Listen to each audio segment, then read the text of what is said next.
Hey there kids, it's me, MrCreepyPasta, and before we get started on tonight's story, I'm going to introduce you to tonight's sponsor, and that is HelloFresh. 'Tis the season for saving money whenever we can. HelloFresh is cheaper than grocery store shopping and is 25% less expensive than takeout, so you can use those savings for holiday gifts, or to treat yourself. As your calendar starts to fill up this season, you can count on HelloFresh to get some of your free time back by making cooking simple and quick. Each recipe and pre-portioned ingredients come right to your door, so you can skip the grocery store and a lot of the prep. Looking for variety? Well, there's over 35 recipes available to choose from each week. There's something to please everyone, and you can choose from family-friendly, fit and wholesome, or even just veggie.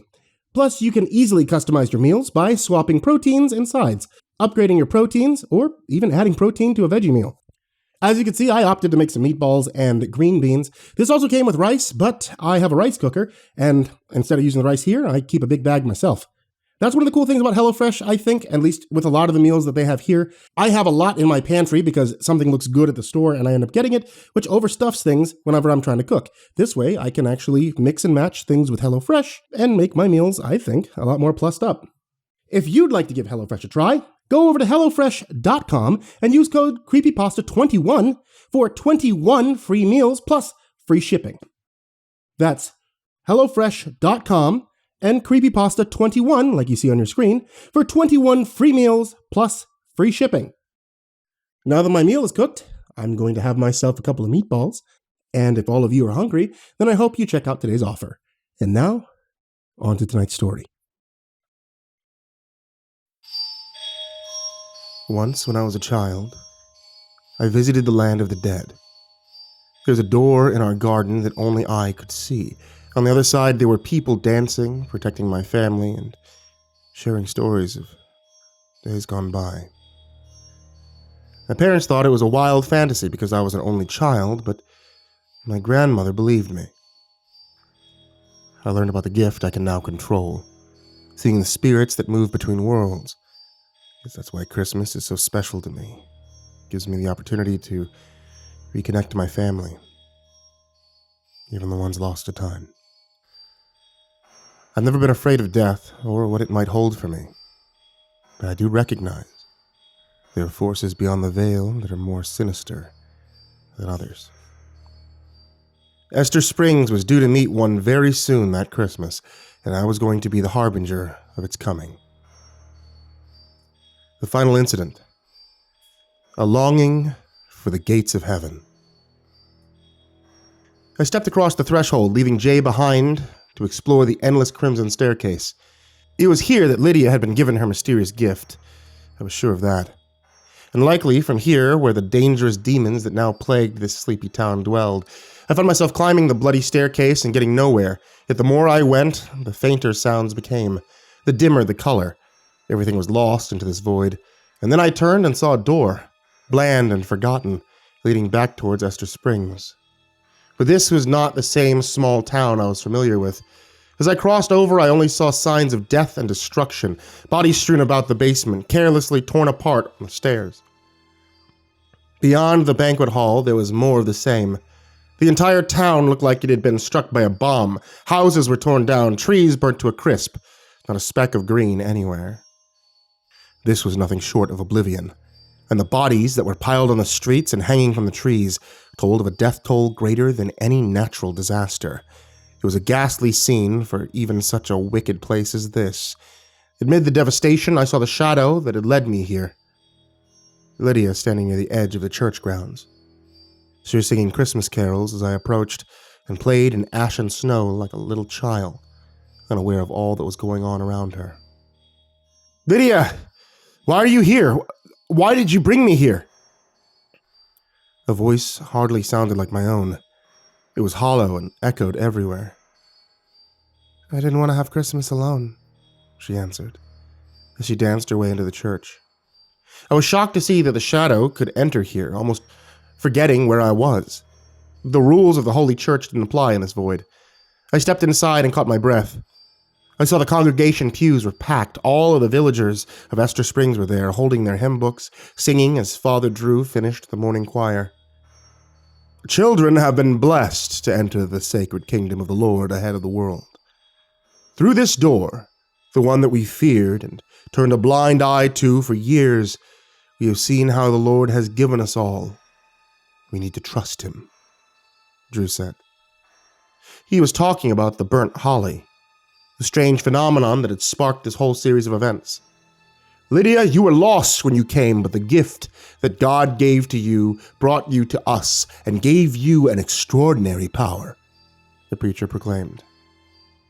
And with that power, you performed works, miracles you hardly understood, enough to sway the town of Ester Springs to take faith again. It was that faith we need, for now the final resting is here. We can walk into the gates of heaven.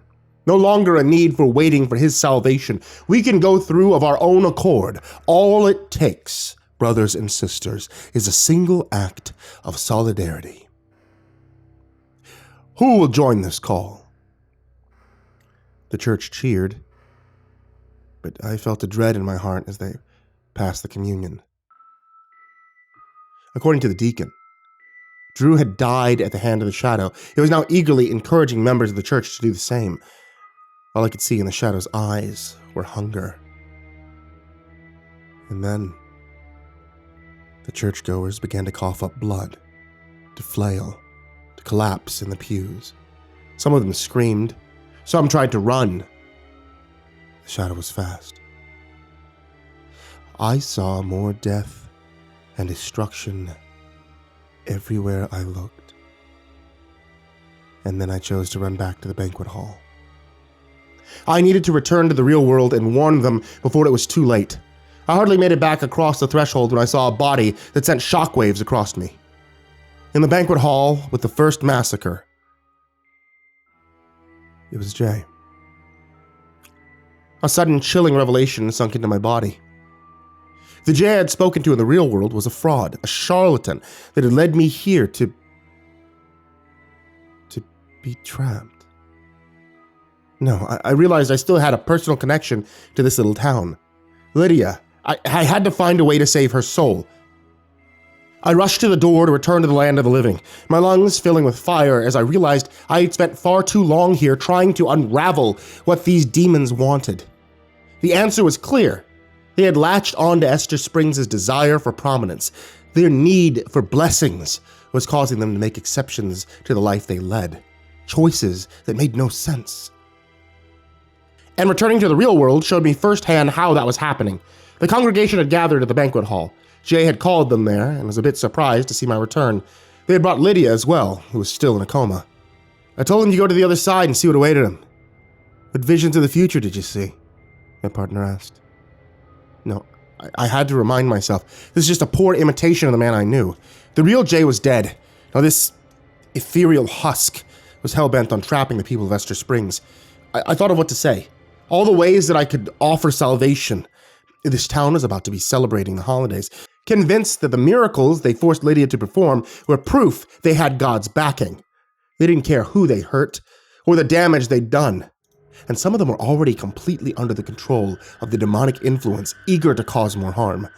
It made me realize that as much as I wanted to save them, it wasn't possible. And it wasn't what they truly deserved. I pointed toward the door which remained open, the crimson staircase waiting for new souls to rise to heaven. The gates of St. Peter have opened. Father Drew was wrong about Lydia like you first thought. Her gift showed the people of Ester Springs just a glimpse of what would happen in the world beyond. And now you can join Christ in the heavenly glory for once and for all time, I said. And I stood aside. The people eagerly accepted my testimony as I reached for Lydia's hand. But the girl must stay here. She's tainted by the spirits that tried to wreak havoc on her. There can be no gift of salvation for her, I said.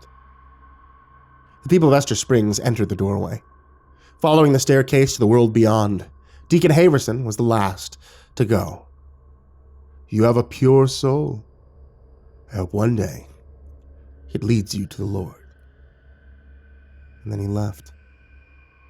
And Lydia and Jay and I were alone. Once he was gone, I let my shoulders slump and proclaimed, You can drop the act. I saw the slaughter. The fake Jay smiled in that enigmatic way that sent a shiver down my spine. I could see the demon hiding behind his skin. What a blessed holiday you've given us. So many souls for the harvesting. This town's practically empty now, all raptured to our eternal servitude, he whispered. They allowed bitterness and envy and jealousy into their hearts. It was a cruel act not to give them justice, I said. I'd wager you're right, for even the devil has a role in the works of the Lord. How else do you suppose we came here? He whispered, as he tipped his hat and moved towards the door. Care to join us? It was a bold question. I'd lost so much coming here and had little waiting for me, but there were other places out there, far worse than Esther Springs. And I needed to learn more about the darkness that was spreading. Not this year, I said, with a half smile. He accepted my words and closed the door behind him. Then the entire frame burnt up, and Lydia and I were alone. It's been a day now, and I'm not sure whether she'll fully recover from what happened, but I confirmed the healing powers she possessed have waned. The town itself is just an empty shell now, forgotten and barren, and snow is falling to cover it up. I'll likely leave before Lydia can wake up. I need to be home before Christmas and share my story with my family. I do not guess what you may think of me for having been so harsh to the residents of this place. I assume you think me a demon as well. But sometimes, evil must exist, and justice must be met. Otherwise, how can we ever appreciate the good in our lives?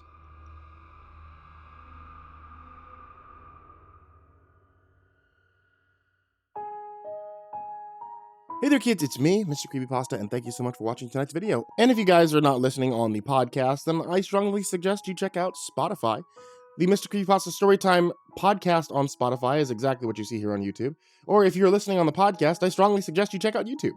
The MrCreepyPasta channel on YouTube is the exact same thing you see on Spotify.